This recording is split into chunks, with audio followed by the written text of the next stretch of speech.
A very good morning to all. So today we begin our session on conceptual MCQs in dermatology.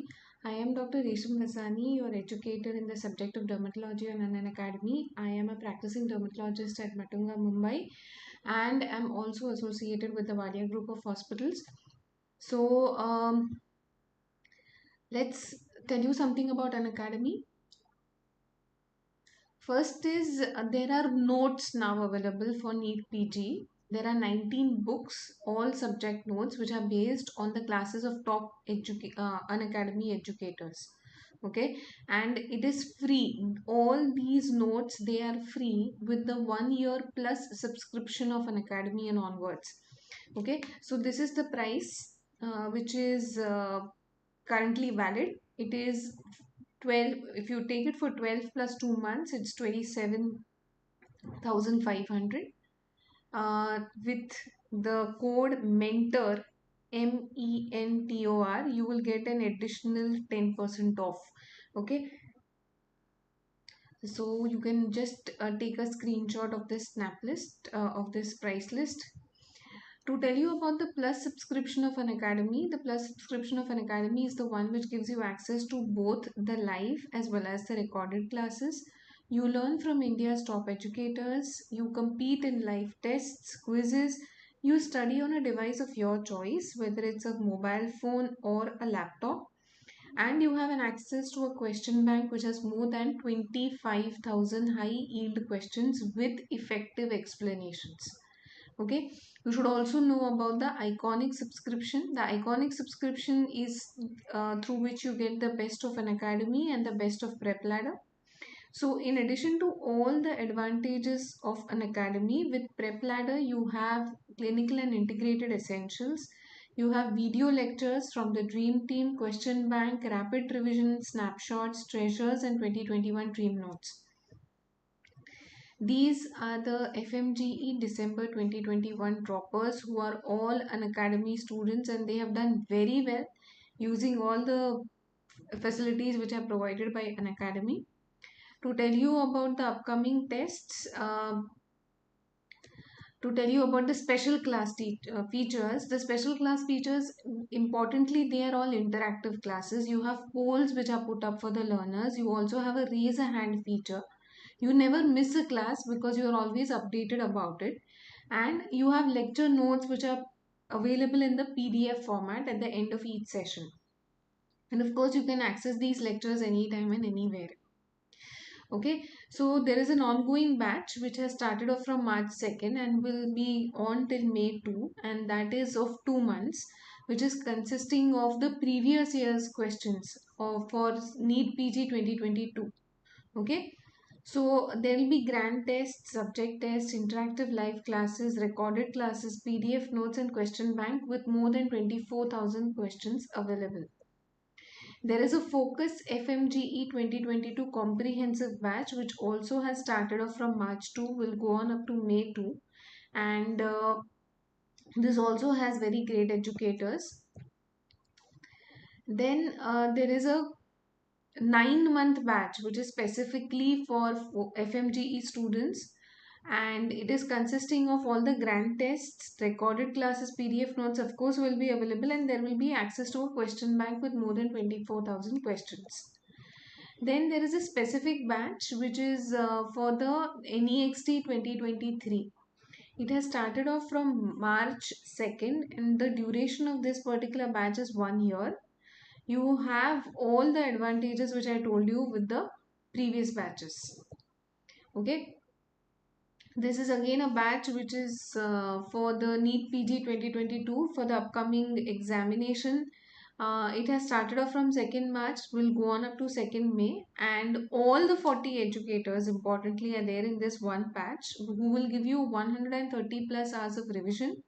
There will be 8 grand tests, there will be 19 subject wise tests, and it has a well defined structure. So first you have classes, then you self study, then you have tests, and then you have solution discussion. So this is something very kind of structured, and it is definitely going to be very useful for all the students who are appearing for the NEET PG 2022. Okay, so with that let's begin with our session for today. So let's start with this question. I want everyone to be active. I want everyone answering the question. This is match the column. So what you can do is to just mention what is your answer. Like for example, if we are talking about herpes genitalis, sorry, we are talking about herpes genitalis. This is in column A. What will it go with? Will it go with A, B, C, D, E or F? Herpes genitalis goes with. Anyone can write it in the chat box. Come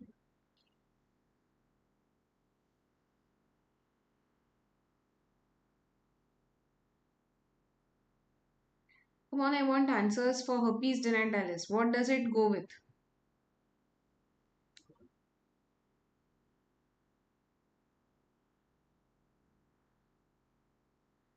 What does herpes genitalis match with? Anyone? Okay, I'll answer the first question. Herpes genitalis goes with partner treatment not required. Okay, so one goes with E. Now see, basically herpes genitalis is caused by the herpes simplex virus. Okay. Now most of the times it is caused by herpes simplex virus 2 more than herpes simplex virus 1. Herpes simplex virus usually causes genital herpes, while herpes simplex virus 1 can cause orolabial herpes, but very rarely HSV1 can also cause herpes genitalis. Now once this particular virus it enters into our body, it remains latent. Okay, so this is another very important property of this virus, and that is latency. So it remains latent into the ganglia and then it can get reactivated at regular intervals. Okay, so this reactivation will basically depend upon the immunity of the person towards that particular virus. That is why you see very frequent reactivations occurring in patients with HIV. You also see chronic erosive herpes genitalis, which occurs in the setting of HIV. So there is chronic erosive herpes genitalis where the lesions of herpes genitalis in an immunocompetent individual, they are all self-limiting. Okay. Okay, but in chronic erosive herpes genitalis, unless you treat it, it possibly won't resolve on its own unless the patient's immunity is improved. So chronic and erosive herpes genitalis is something that you see in the setting of HIV. That is not what you need to remember. So what happens is, in response to local manipulation, in response to trauma, in response to fever, sometimes in response to stress, the HSV virus tends to get reactivated, and then when it gets reactivated, it produces lesions on the genitalia which look like this.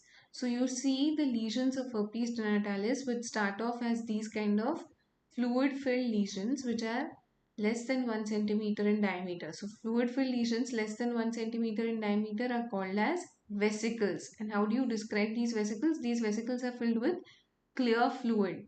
And what else do you use? The adjective for it is that they are grouped. Okay, so they are grouped vesicles which are filled with clear fluid. Okay, and these vesicles, what happen is that they tend to get ruptured on their own, and then they give rise to these kind of erosions. And then what happens is these erosions, they tend to coalesce together, and then they give rise to erosions which are painful. They are associated with typical polycyclic margins. Okay, polycyclic margins, because these vesicles, they were very closely spaced. So when the vesicles, the top of the vesicles was removed, it formed erosions, and they were polycyclic erosions which are present over an erythematous base, and they are tender, right? So that is about herpes genitalis. So that is why, see, when you have a patient who is coming to you with herpes genitalis, you need not treat the partner if the partner is asymptomatic. That is because it can be a reactivation of the herpes virus which is already there in the system of the patient. Right? So partner treatment is not required for herpes genitalis unless the partner is symptomatic. Now, very, very importantly, you need to know about other conditions where you do not need to treat the partner. Okay, so usually, see, what happens is whenever you are dealing with a sexually transmitted condition, you definitely want to treat the patient, but you also want to treat the partner, because the partner is also concomitantly having the infection, and the patient will get the infection again from the partner if the partner is not treated, right? So that is what we regularly do. But in certain conditions, you do not require partner treatment, like in patients with candidiasis. Okay, so what happens in patients with candidiasis? In candidiasis, the patient may not always have a sexually transmitted infection. Okay, candidiasis can happen because of multiple other reasons, like it can happen because of uncontrolled diabetes. That is one very important cause. It can happen because of the consumption of oral contraceptive pills. It can also happen because of broad spectrum antibiotics. Okay, so all these conditions, which are very patient specific, they can also lead to candidiasis of the genitalia.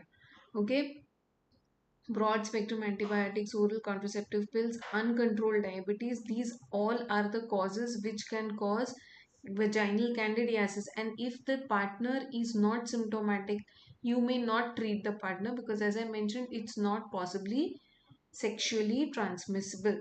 Okay, sexually transmitted in that case.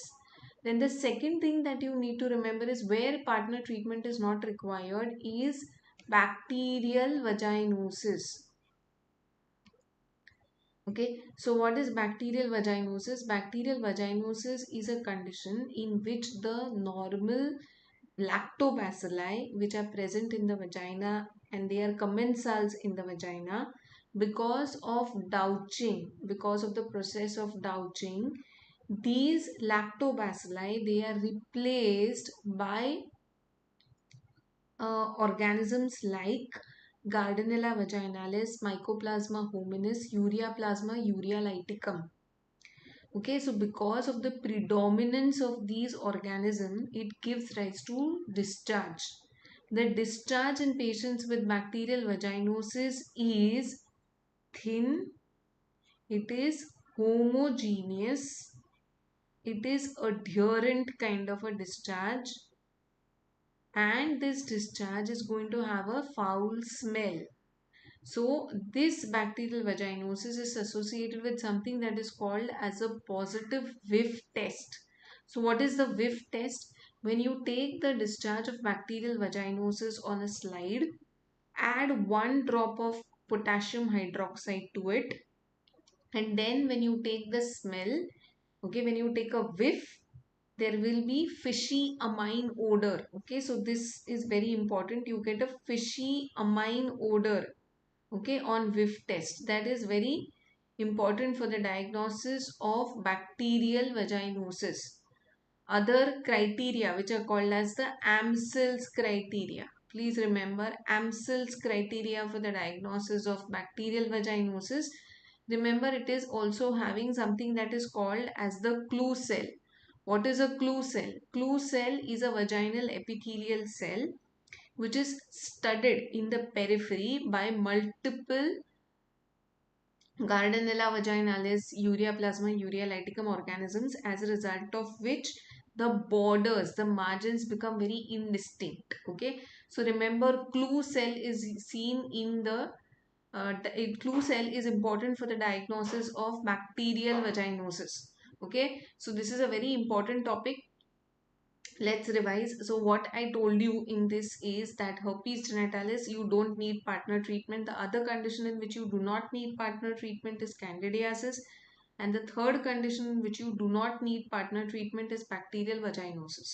Okay, so remember that because the HSV virus shows latency. Every time that the patient has active lesions of herpes genitalis, it is not necessary that he has contracted it from the partner. It can be a reactivation. Hence, partner treatment is not required. In candidiasis, it may not be sexually transmitted. It can occur because of multiple other reasons like uncontrolled diabetes, oral contraceptive pills, broad spectrum specific antibiotics, right? So you need not treat the partner unless the partner is symptomatic. Then bacterial vaginosis. Remember, it is not an STD. It happens because of the process of vaginal douching, and this process of vaginal douching happens to replace the normal lactobacilli by the organisms like Gardnerella vaginalis, and that gives rise to a thin, homogeneous, adherent, foul smelling discharge, which shows the presence of the whiff test positive. And there are clue cells which are seen on a smear. These clue cells are nothing but the vaginal epithelial cells, which are studded by the Gardnerella vaginalis, which gives rise to indistinct margins. And the criteria, please remember, for the diagnosis of bacterial vaginosis are the AMSELS criteria, right? So you need to remember there are multiple MCQs that are covered in this one particular part of the MCQ that we discussed. Then next, can someone tell me what does LGV go with? Can someone tell me what does LGV go with? Anyone? What does LGV go with?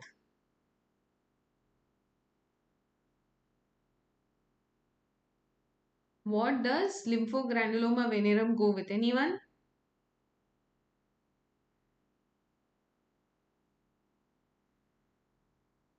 Okay.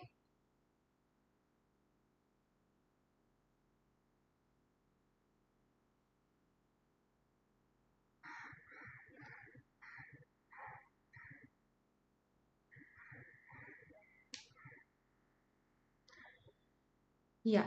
So LGV, Staphylococcus says LGV goes with C. Okay. Uh, the correct answer here is F. Okay. Yes, JR, you are right. LGV goes with F. Okay. So LGV is lymphogranuloma venereum. Lymphogranuloma venereum is caused by chlamydia trachomatis. Okay. So it is caused by chlamydia trachomatis, which is caused by serovars L1, L2, L3. Okay, L1, L2, L3 are the serovars which cause lymphogranuloma venereum. This particular organism has a very specific affinity for the lymphatics. Okay, so what happens is that this particular organism, Chlamydia trachomatis, it causes lymphangitis. Okay, so it causes lymphangitis. This lymphangitis leads to blockage of the lymphatics, and hence there is accumulation of lymph in the lymph node. Okay, so ultimately what's going to happen, the lymph node is going to get enlarged. So when the lymph node gets enlarged, what you see is a swelling, and that swelling, that lymph node swelling, is called as a bubo. Okay, so bubo is something that is very classically seen in patients with lymphogranuloma venereum, which happens because of lymphangitis leading to accumulation of lymph. Now, what can happen is that this lymph, because it gets accumulated in the lymph node, it can cause secondary infection. Okay, and that can give rise to a very inflamed red bubo, which is extremely painful. Okay, and that can sometimes rupture, giving rise to sinuses. Okay, so please remember, when we are dealing with lymphogranuloma venereum, there are multiple stages. So first is the genital stage. Okay, so the first is the genital stage of lymphogranuloma venereum. In the genital stage, you will see that there will be an erosion. Okay, there won't even be an ulcer, there will be an erosion, which is very transient and it is painless. Okay, so remember, in LGV, the erosion, the genital stage, is transient and painless. Second stage comes the inguinal stage. So in the inguinal stage, there is lymphatic involvement. Because of lymphangitis, there is lymph node enlargement, especially the inguinal lymph nodes get enlarged, and they form what is called as a bubo. Okay, so this bubo will be extremely painful. it is inflamed, and it may drain the pus to form sinuses. Okay, and then comes the third stage, in which there is enlargement of the genitalia. Okay, so basically the distal organs, they tend to get enlarged, because see, the lymph is supposed to be drained from the organ and into the lymph node. Now when the lymphatics are blocked, when the lymph node is infected, lymph node is blocked, then what is going to happen? The lymph is going to get accumulated in the distal structures. Okay, so that will give rise to enlargement of the genitalia. Okay, now when there is enlargement of the genitalia in the male, it will give rise to a ram's horn penis. So remember, ram's horn penis is what you see in lymphogranuloma venereum.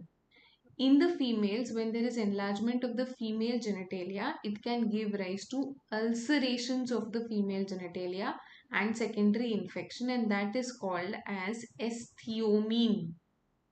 Okay, so please remember, all these are very important MCQs. Remember that lymphogranuloma venereum is caused by chlamydia trachomatis, serovars L1, L2, L3. There is a genital stage in which there is a transient painless erosion which often goes unnoticed by the patient. Okay, so that is the first stage. So remember, in LGV your ulceration is painless, but your lymph node is very painful.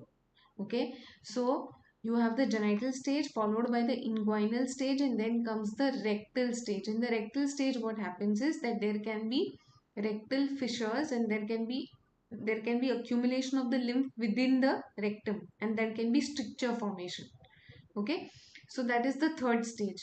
So in the second inguinal stage, what happens is the lymph nodes become enlarged. They get secondarily infected, that is called as a bubo, and the pus within the bubo may accumulate to an extent that increasing tension will cause the rupture and will give rise to sinuses and ulcerations. And because of the lymphatics getting blocked, because of the lymph nodes getting blocked, the distal structures, they tend to get enlarged. Because the inguinal lymph nodes are involved, in the males it can give rise to a ram's horn penis. In females, there can be enlargement of the female genitalia with associated discharge, chronic discharge, as well as there can be associated uh, ulcerations of the genitalia, and that is called as estheomine. So remember, estheomine is seen in LGV, ram's horn penis is seen in LGV, inflammatory bubo, painful bubo is seen in LGV. Okay, let's go to the third. Let's go to the third option, and that is donovanosis. Okay, so donovanosis. Can someone tell me what does donovanosis fit into?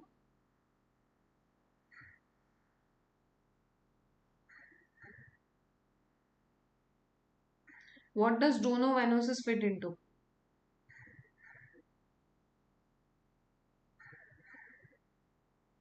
Yes, so JR, you are right. Donovanosis fits into red beefy ulcer.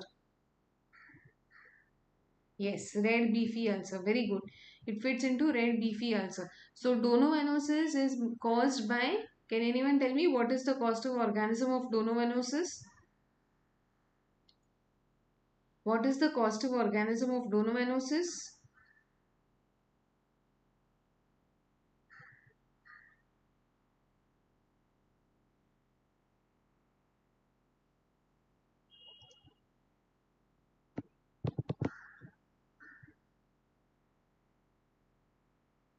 No, it is not Leishmania staphylococcus. It's not Leishmania donovani. It is donovanosis. Please remember, yes, this is a very important, mistake that one can make. Remember that donovanosis is not caused by Leishmania donovani. Okay, please remember, it is caused by Klebsiella granulomatis. Okay, or it is also called as Calimatobacterium granulomatis. That is why specifically I asked you this question. Okay, so please remember Staphylococcus, please remember it is caused by Klebsiella granulomatis or Calimatobacterium granulomatis. Okay, so it's a chronic granulomatous locally destructive ulceration which is caused by Calimatobacterium granulomatis. Typically, there are painless ulcers, okay, which are foul smelling. There is, as you can see the picture, there is exuberant vascular granulation tissue on the floor, and that gives rise to a beefy red appearance. Okay, so remember it's a painless ulcer, okay, and it is a foul smelling ulcer. There is exuberant granulation tissue on the floor which gives rise to a beefy red appearance, and it bleeds easily on touch. So this is nothing but Donovanosis or granuloma inguinale. Please remember the causative organism is Calimatobacterium granulomatis. Okay, so remember in Donovanosis, what happens is that you do not have a regional lymphadenopathy.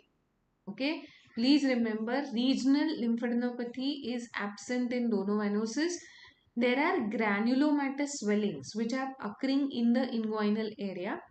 Okay, so these granulomatous swellings which occur in the inguinal area, they are actually they are at the site of the lymph node.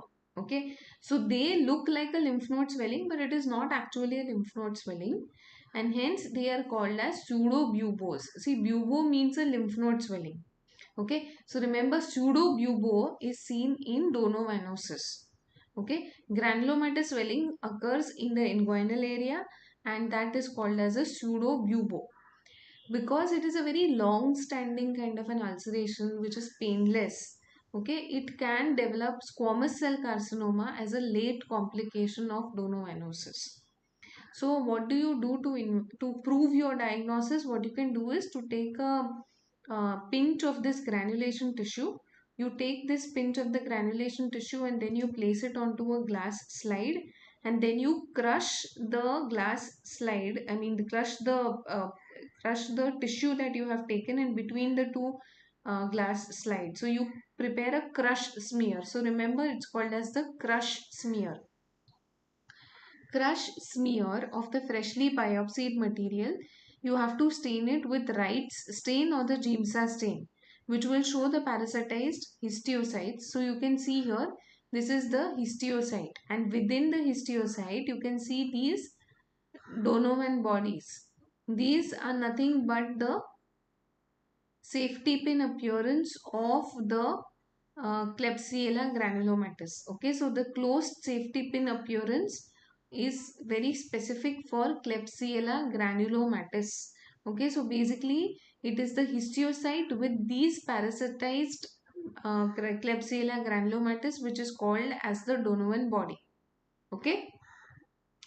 Now, how do you treat Donovanosis? Donovanosis you treat with azithromycin 1 gram per week or 500 milligram daily for at least 3 weeks until all the lesions have completely healed. Alternative regimes are capsule doxycycline or tablet ciprofloxacin or tablet erythromycin or trimethoprim sulfamethoxazole can also be used. Okay, so remember everything about Donovanosis. Remember the other name for Donovanosis is granuloma inguinale. It is a chronic granulomatous locally destructive ulceration which is caused by Klebsiella granulomatis or Calimatobacterium granulomatis. There are painless ulcers and they are foul smelling and they have a characteristic beefy red appearance. There are no lymph nodes, but there is a granulomatous swelling at the site of the lymph node. Hence it is called as a pseudobubo. Because it's a painless ulceration which is long standing, it can give rise to squamous cell carcinoma. Diagnosis is by a crush smear which will show the presence of Donovan bodies which are nothing but histiocytes which contain the uh, double safety pin appearance of the closed safety pin appearance of the uh, bacteria. Okay, and treatment is with azithromycin once a week for until all the lesions have healed. Okay, so that was about Donovanosis. Then let's go to the fourth option. The fourth option is Trichomonas vaginalis. What do you think does it go with? Trichomonas vaginalis goes with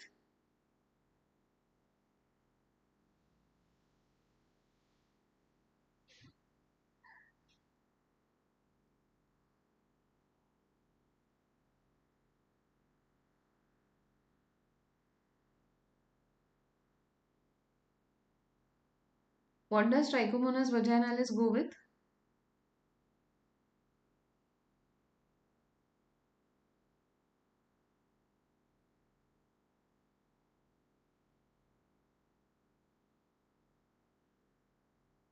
Anyone?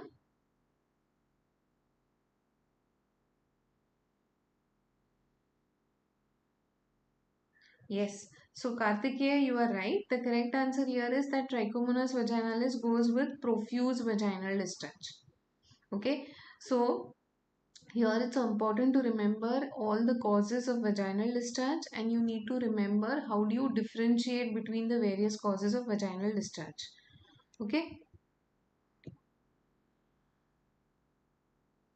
So let's first discuss what are the common causes of vaginal discharge. The common causes of vaginal discharge are candidiasis. Okay. Then the other cause is trichomoniasis, and the other cause is bacterial vaginosis. Correct? Bacterial vaginosis we have discussed. Candidiasis also we have discussed to some extent. So candidiasis is characterized by there is thick, there is scanty. Okay, there is thick, scanty and curdy white discharge.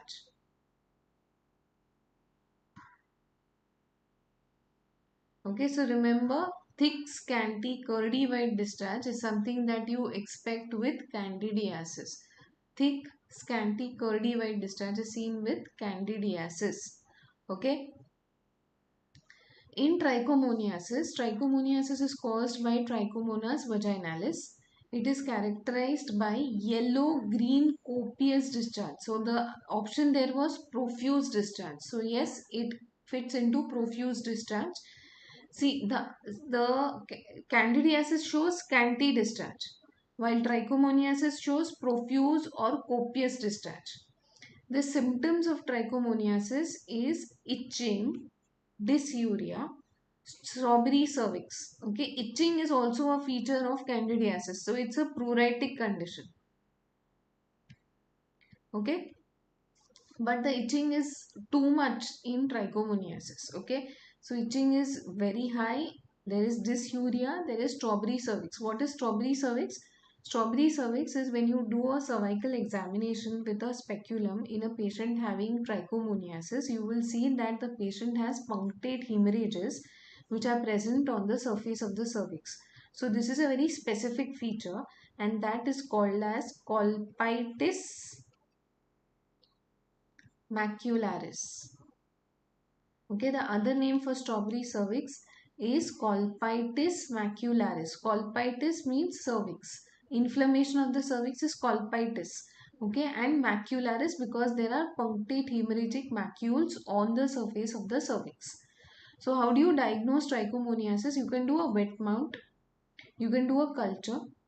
Okay, and the culture medium which is used for trichomonias is called as the diamond medium. Okay, and you can also do a nucleic acid amplification test. The pH is usually more than 4.5. The treatment of trichomoniasis is tablet metronidazole 2 grams stat or tablet secnidazole 2 grams stat. Okay, so remember trichomoniasis is characterized by profuse greenish frothy discharge which is extremely pruritic, and it is associated with a strawberry cervix which is colpitis macularis, which is basically punctate hemorrhages seen on the cervix surface. Okay, so that was about trichomoniasis, and this is the image of the strawberry cervix. So here you can appreciate the presence of these punctate hemorrhages on the surface of the cervix, which is called as colpitis macularis. Okay, now this is the lymphogranuloma venereum which I talked to you about. Lymphogranuloma venereum, as we saw, it is caused by L1, L2, L3. There is a primary genital stage in which you see a transient superficial painless erosion which often goes unnoticed by the patient. Then comes the secondary inguinal stage where you have painful unilateral bilateral inguinal lymph nodes which are called as buboes. In the tertiary stage, you have fibrosis of the lymph nodes causing obstruction of the lymph drainage. Then there is lymphedema and genital elephantiasis. Okay, there can be lymphangiectasia leading to lymphoria. Elephantiasis with chronic genital ulceration of the overlying skin in the females is called as estheomene. Diagnosis is by nucleic acid amplification test, which is the test of choice, but still more commonly done is the complement fixation test. Microimmunofluorescence testing and freeze intradermal test can be done. Treatment is with doxycycline 100 mg BID for 21 days. Needle and aspiration and drainage of that particular lymph node needs to be done because it is extremely painful. Okay, so I would like you to know about one very important thing here, and that is the groove sign. So when you see swollen inflamed lymph nodes which are present, swollen inflamed lymph nodes which are present above and below, okay, the lymph nodes which are present above and below the inguinal ligament, you will see that the inguinal ligament will be seen like a groove separating the two inguinal swellings, and that is called as the groove sign, which is very important for the diagnosis of lymphogranuloma venereum. Pararectal lymph nodes are also enlarged. Rectal inflammation can cause strictures and fissures. Okay, now let's go to the next question. All ready? Let's go to the next question here. Before that, no, before I discuss this question, let me tell you a very, very important table. Suppose if you have a patient who presents to you with genital ulcerative disease.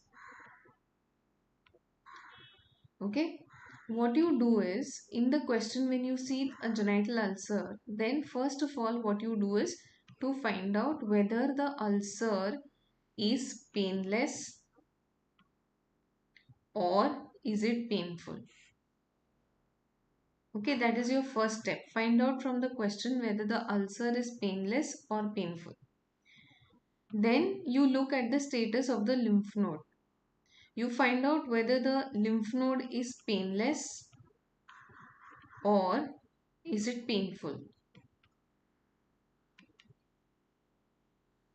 Look whether the lymph node is painless or is it painful.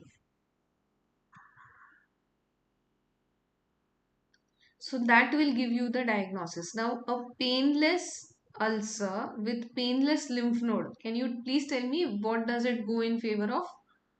Painless genital ulcer with a painless lymph node. Where do you see this? In which STD do you have a painless ulcer with a painless lymph node?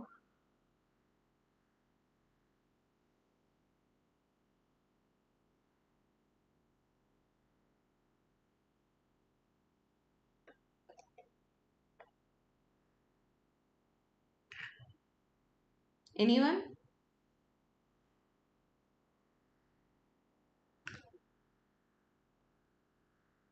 In which condition, in which STD do you have a painless lymph node and a painless ulcer?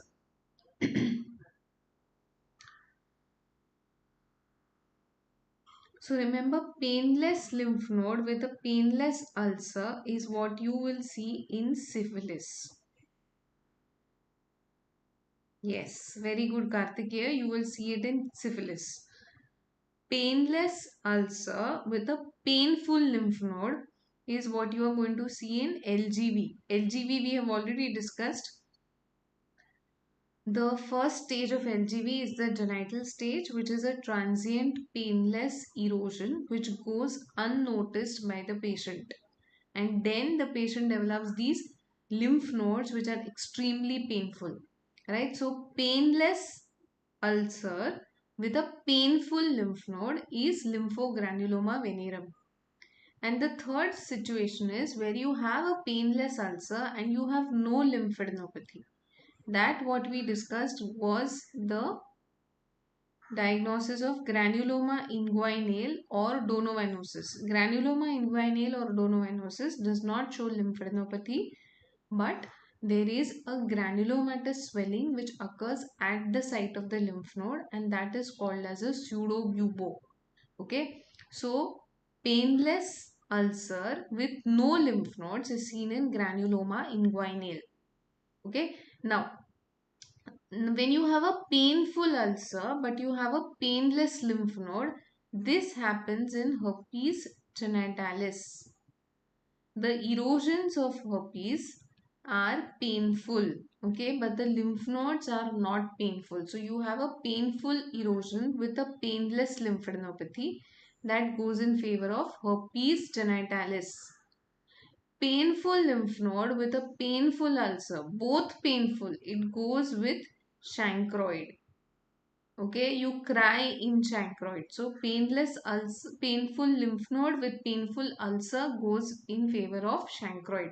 So this is something very, very important. If you remember this particular, you know, this particular flow chart, you will be able to solve the questions which are based on the genital ulcerative diseases. Okay, so just to revise, painless lymph nodes with painless ulcers are seen in syphilis. Painless ulcers with painful lymph nodes are seen in LGB. Painless ulcers with no lymph nodes are seen in granuloma inguinale or Donovanosis. Painful ulcers with painless lymph nodes are seen in herpes genitalis. Painful ulcers with painful lymph nodes are seen in chancroid. Okay. So let's now move on to the next question. Now match the items in column A with the best alternative in column B. Okay. Now pitted keratolysis, what does it go with? Pitted keratolysis.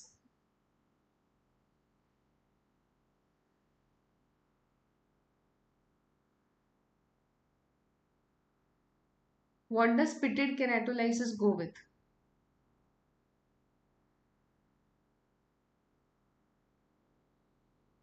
Anyone?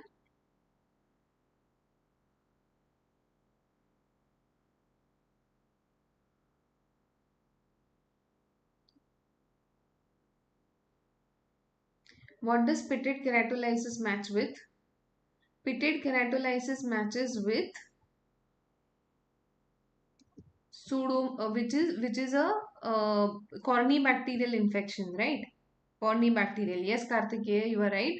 Pitted keratolysis matches with cornybacterial infection. So remember, pitted keratolysis is caused by the organism which is called as Micrococcus, or it is also called as Chytococcus.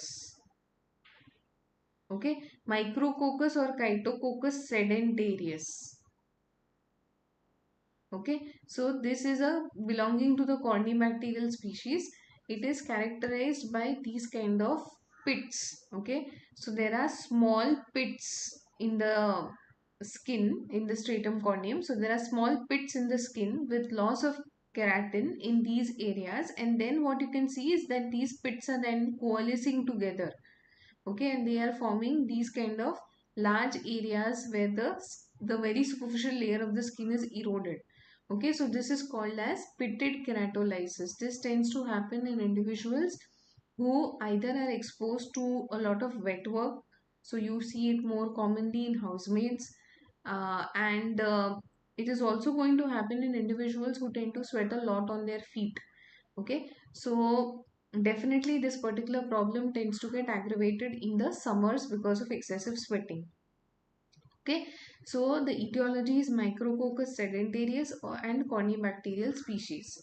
Okay, so these are the various, so this is what pitted keratolysis looks like. Now another very important question here is, what are the other conditions which are caused by the cornybacteria species?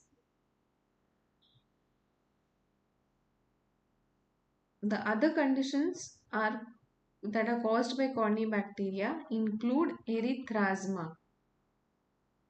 Okay, can someone tell me what is the causative organism of erythrasma? Can someone tell me what is the causative organism of erythrasma?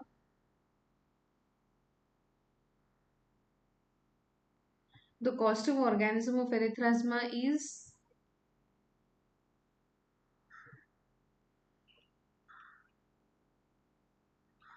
it is Corynebacterium minutissimum.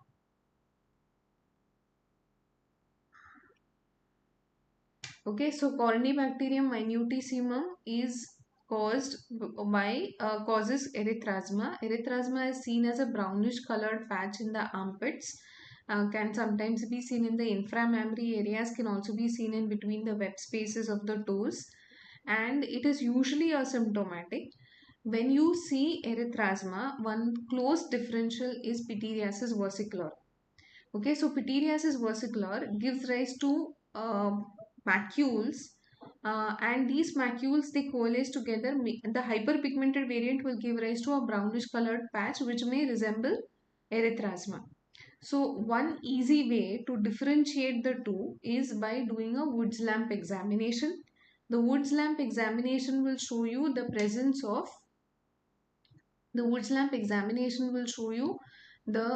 presence of coral red fluorescence or coral pink fluorescence. Okay, so coral pink fluorescence or coral red fluorescence is seen in the Wood's lamp examination of erythrasma. Okay, so erythrasma is caused by Corynebacterium minutissimum and gives rise to coral red fluorescence on Wood's lamp examination. The other condition which is caused by Corynebacteria includes Trichomycosis axillaris. What is Trichomycosis axillaris caused by? Trichomycosis axillaris is a condition in which you get yellowish nodules which are seen on the hair shaft, okay, of the axillary hair. So this Trichomycosis axillaris is characterized by yellowish nodules, and it is caused by Corynebacterium tenuis.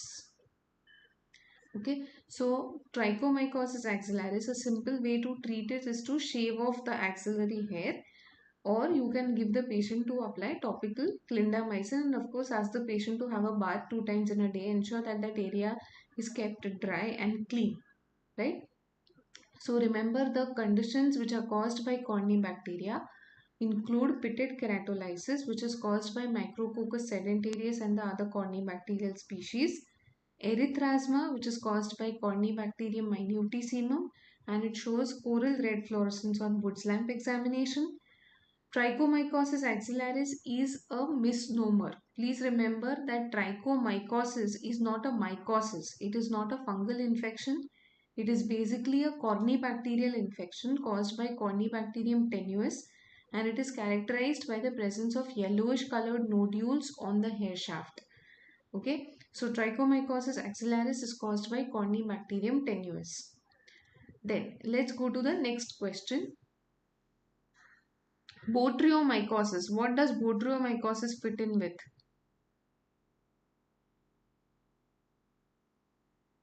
What does Botryomycosis fit in with?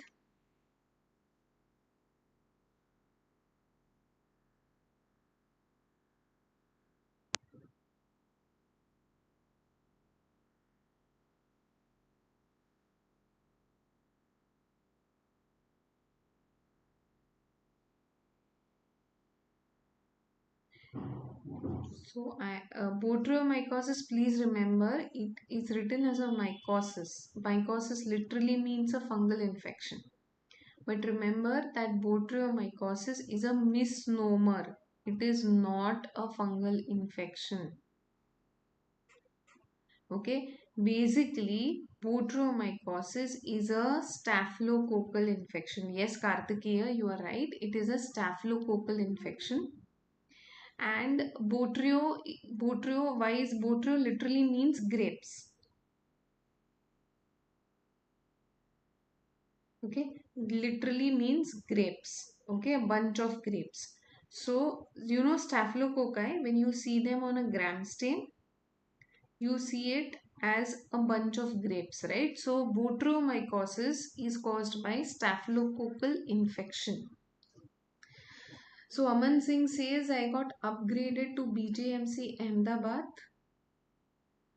After 2 years of hard work, I finally got my dream medical college. That's great, Aman. Congratulations and all the best for the future. So this was about Botryomycosis. It's a misnomer. It is caused by staphylococcal infection. Yes, Kartikeya, you are right. Now let's go to the third option. That is Ecthyma gangrenosum. Ecthyma gangrenosum, what does it match with?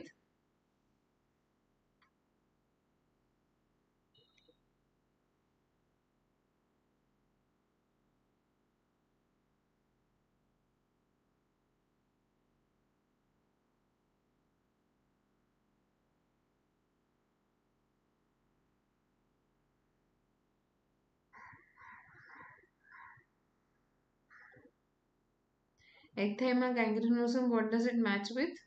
D. Okay.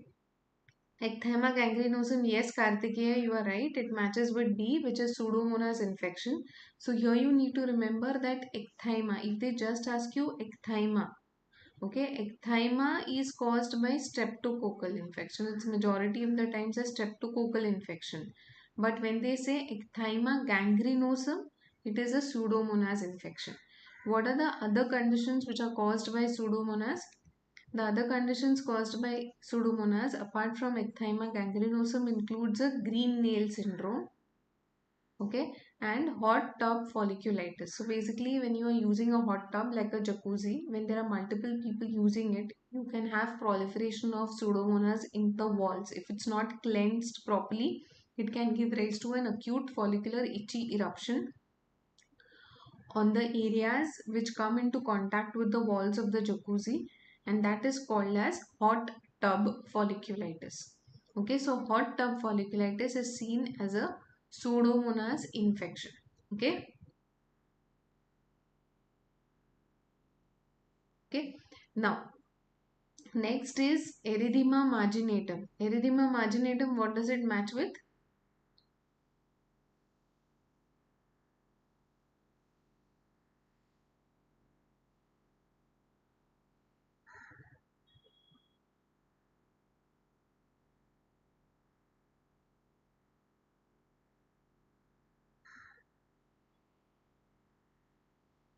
What does erythema marginatum match with?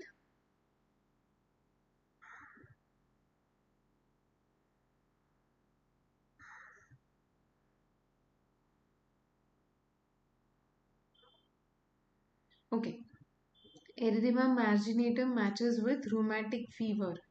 Okay, so it matches with rheumatic fever. There are various features of rheumatic fever. One of them is criteria for diagnosis of rheumatic fever. One of them is erythema marginatum.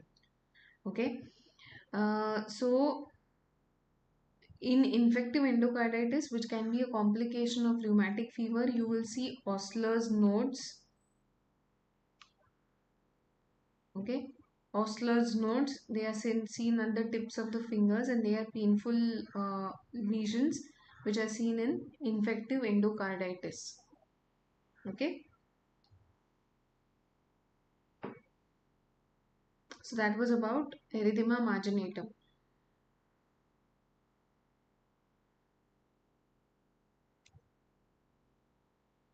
So this is what Botryomycosis looks like. Botryomycosis is caused by Staphylococcus aureus. It is a nodular lesion which bursts to create chronic sinuses that discharge sulfur granules, and it is the differential diagnosis of mycetoma. Mycetoma is basically characterized by the triad of three things. There are three things here. You have tumefaction, that is swelling. You have sinuses, okay, and you have grains. These grains are nothing but the colonies of the infective organism. So tumefaction, sinuses, and grains forms the triad of mycetoma lesions. So the differential diagnosis of this kind of a presentation, one, it can be actinomycetoma, which is caused by Nocardia species. It can be eumycetoma, which is caused by the actual fungus, okay, that is Madurella species. Then it can be Botryomycosis, which is caused by Staphylococcus aureus. Okay, so it resembles mycetoma, Okay, that's because there is a tumefaction, there is swelling, there are sinuses and grains. Okay, and about erythema marginatum, what you need to remember is that erythema marginatum is the diagnostic criteria of rheumatic fever. It coexists with carditis but often precedes the arthritis. There is asymptomatic migrating erythema, often forming polycyclic shapes. It is evanescent on the trunk or the proximal extremities, and heat makes it more visible. Okay, so that was about erythema marginatum. Okay, now, so basically, see, I have already given you the answer since we have very less time. Okay, this is an assertion and a reason kind of a question, which is more seen in the AIMS examination. So here the assertion is that TB chancre is a paucibacillary tuberculosis. The reason is that TB chancre is a endogenous TB due to inoculation of TB organisms in patients with good immunity. Okay, so here if you see the assertion and the reason, both are false. The assertion here is that TB chancre is a paucibacillary tuberculosis. TB chancre is a paucibacillary tuberculosis is incorrect because it is not paucibacillary, it's a cause for multibacillary tuberculosis. And the reason is that TB chancre is an exogenous TB due to inoculation of TB organisms in patients with good immunity is also incorrect because it is in patients who are TB naive, who have never been exposed to tuberculosis in the past in their life. Hence, they do not have good immunity or they do not have any immunity against the Mycobacterium tuberculosis. And hence, the correct answer here is that both assertion and reason are false. So remember, when you have primary tuberculosis occurring at the level of the skin, it gives rise to a TB chancre, which is a multibacillary variant of cutaneous tuberculosis, where you have a chancre means there is an ulcer with a typical undermined edge, and it is showing the presence of pus and caseation necrosis on histopathology with positive AFPs. Okay, so that is TB chancre, which is which is a multibacillary variant of TB seen in patients with poor immunity. The If I want to make this statement correct, then I would, instead of TB chancre, I will write here TBVC. Okay, and here also I will omit TB chancre, I will write TBVC. So TBVC is tuberculosis verrucosa cutis. It is a paucibacillary tuberculosis, which is an exogenous tuberculosis due to inoculation of the organism in patients with good immunity. So tuberculosis verrucosa cutis occurs as a post-primary tuberculosis in a patient who has been exposed to tuberculosis in the past and has good immunity against the TB bacilli. So when you have inoculation of the TB bacilli through the skin, it can give rise to an ulcer. Okay, and this ulcer, basically it's not an ulcer, but it's a verrucous plaque. That is why it is called as tuberculosis verrucosa cutis. It looks like a wart. The differential diagnosis is a wart. It's a warty surface. Okay, so TBVC is a paucibacillary tuberculosis. TBVC is happening in an individual who has good immunity against the tuberculosis organism. Okay, so any questions about whatever we have already learned? Because we have just last 1 minute left. Any questions, any doubts? Or we can end the session now.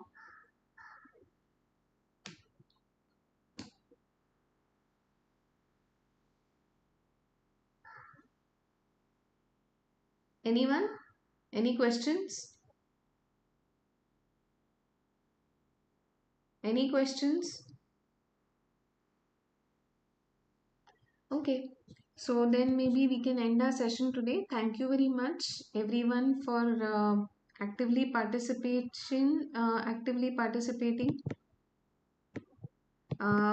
Thank you, Kartikeya.